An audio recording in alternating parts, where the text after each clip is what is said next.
Okay, I'm still trying to figure out how removing a Confederate flag would have prevented the Charleston massacre. A flag didn't kill those people. A ghoul did. But we now must care about this issue, for the media is beating the drum. If you don't weigh in, especially Republicans, you're racist.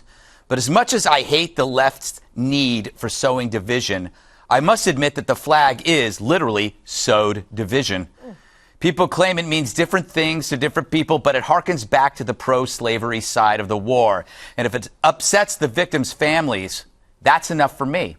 And really, that's why the hideous ghoul waves the flag around. But we also know demonizing something adds to its appeal. That's also why the ghoul waved the flag around. My solution is, if you hate the flag, why not make it yours? The first black designer to make the flag fashionable wins. And then we can focus on the real question. How do you stop evil? Because that's hard. We know from his friends that the freak chose a church over a school because of security. So if you take him at his racist words, then take him at his calculated plan. He picked a place without guns. No flag reduction would have stopped this loser from murdering the defenseless. So every black must stop thinking about guns the way white liberals do, as tools of the evil NRA. In the hands of fiends, guns will kill you. In your hands, they protect against such fiends. Security should not be a black and white thing.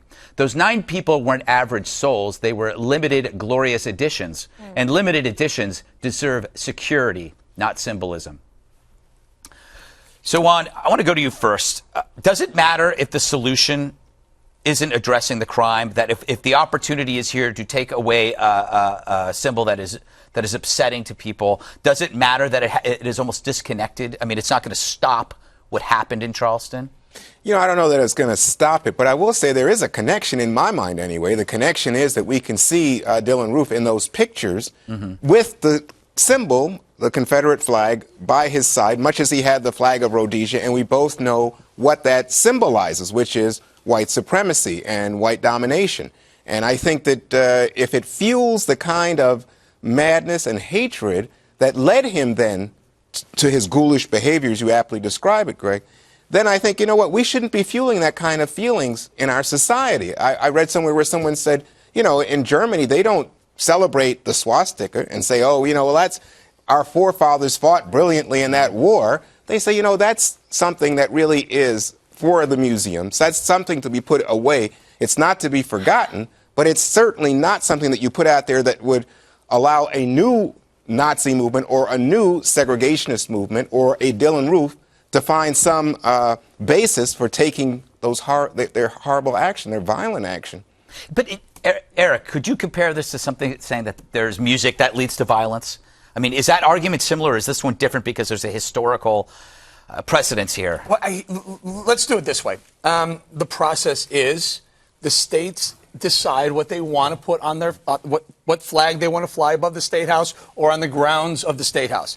The process is working. Governor Haley said we want to take it down. Governor Scott standing right next to her. Senator Scott standing right next to her. Senator Lindsey Graham in agreement. There you go. The system is working. Take the thing down. Everyone wants the thing to be taken down from the state level. I'm all for it. My problem is the people who are weighing in, the people who feel the need to weigh in to kind of mark their territory, saying, this is where I am on it. Hillary Clinton said, I'm against it, take it down. She was against it, she said, in 2007 when she ran for president as well. Yet she was in the White House as First Lady when Bill Clinton actually signed a bill in Arkansas that created the top star of the 4 stars in the Arkansas flag that was a hat tip to the Confederacy. So where was she then? We'd like to hear about that. If you feel the need to weigh in, I don't think you really need to weigh in. The system is working. One quick market thing. So eBay, Sears, and Walmart pulled the flag from marketing. They're not selling the flag anymore. Amazon hasn't. The sales of Amazon stars and bars has gone up 5,000%.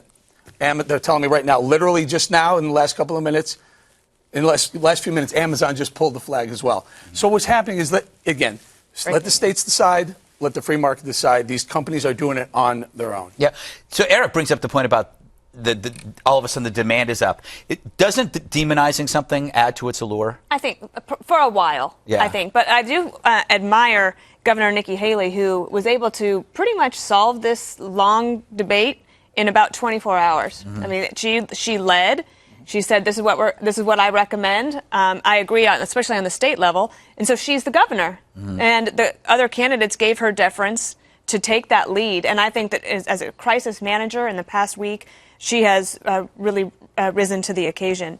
The other thing is, in the pro-life, pro-choice debate, there's something called the Hyde Amendment. And the Hyde Amendment basically says, because tax dollars are commingled and you have people who are pro-life and pro-choice, you will not allow taxpayer dollars to go towards the killing of a human being, if you're a pro-life person. And on this one, I think that it makes sense to take it down from the government buildings, because you do have people who have strong feelings that it is offensive.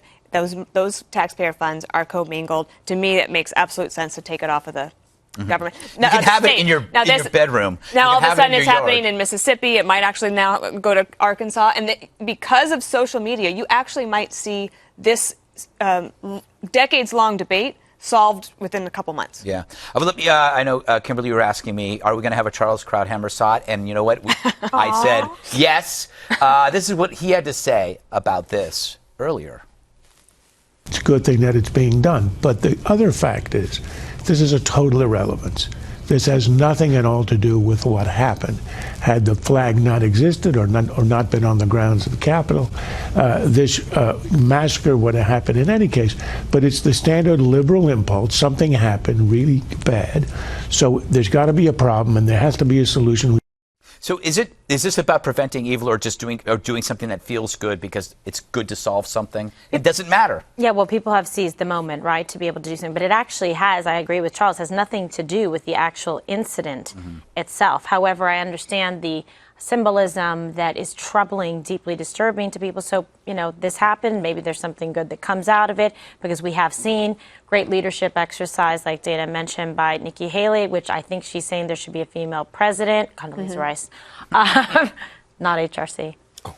Yeah, just in case. Well, yeah, because I get confused. Very good subliminal advertising there. Did you like it? I've been practicing it all week. I'm impressed. Let's roll some tape of Whoopi. She had something to say. The only other argument you can make against having this flag be as spectacularly shown as it is around the South is the Nazis. I mean, it would be like having the swastika flag flying it's illegal on your next door neighbor. Do you see that as the same thing, swastika? Well, I'm not Jewish, but I do know the history, and clearly that was the symbol of the Third Reich, and part of their agenda was extermination of Jews. I don't know, as a human being, I find that repulsive. And when I look at the flag, I got to tell you, I was saying yesterday, it just troubles me, because it suggests to me that there are people like, you think about 48 and Strom Thurmond and saying, oh, we're going to have a states' rights party, and this states' rights party is going to stand for segregation. Segregation now, go on, segregation forever, all that. And so what does that mean? Well, I wouldn't be sitting here with my friends, I tell you that. Okay? I mean, I wouldn't have had the opportunity to get an education in this country. I mean, it speaks to my ability to be a human being in this society. So you got to imagine, Greg, it's pretty offensive to me. Yesterday I mentioned Dukes of Hazzard. Yeah, Dukes of Hazzard, that my kids, when they're growing up, they have no association with them. Their flag is like, I mean, what's that? That's on the side of the car with the girl with the shorts. Yes, that's Daisy. Thank you, Daisy. She only remember Daisy. Well, she made those shorts famous. Yes, and she wore pantyhose with shorts, which was weird. But okay, so then you have You were really paying attention. But you're kind of focusing on what this conflict is, that there are people that believe that the flag represents more than what the idea of slavery, that it actually is about protecting the state rights, the bravery of soldiers. But what if it's both? Then what do you do? Well, but I would just say quickly, look at the fact that it was put up 100 years after the Civil War. Yeah. So it's not even people who are grieving the deaths of the soldiers. It's 100 years after people who are seeking to defy Brown v. Board of Education, taking part in the massive resistance movement against integration, social integration, political equality Is for the blacks. American flag next? Oh, my God. Why? I love the American flag. It I know, symbolizes the country I love. Why would I? People can also try to suggest that this was symbolizes wars, oppression. I was having a thoughtful conversation the other night with Laura Ingraham, and she was saying to me, at one point, is somebody going to say they're offended by this flag? We see people disrespect the American flag. I was just thinking. Well, there are always going to be people that are going to be offended about something. This will never end. Right. But in this case, I mean, there are people that live in the South that have to. This is on a state property. If it's in your house, nobody cares, but it's state property, right? Right. Go ahead. Well, I was just going to say, is it not? Can we put it to rest now? Yeah. The governor said we're taking it down. Yeah. They're taking it down, and the other states that may have this similar flag or parts of the flag in it will address it as well. Arkansas, Mississippi. You said Mississippi is going to address it. It's brought up again in Mississippi, and Arkansas may as well. So let them decide on their level. By the way, the African American migration south hasn't been affected by the Confederate flag being down there. Just that's just one thing. Is this the opportunity?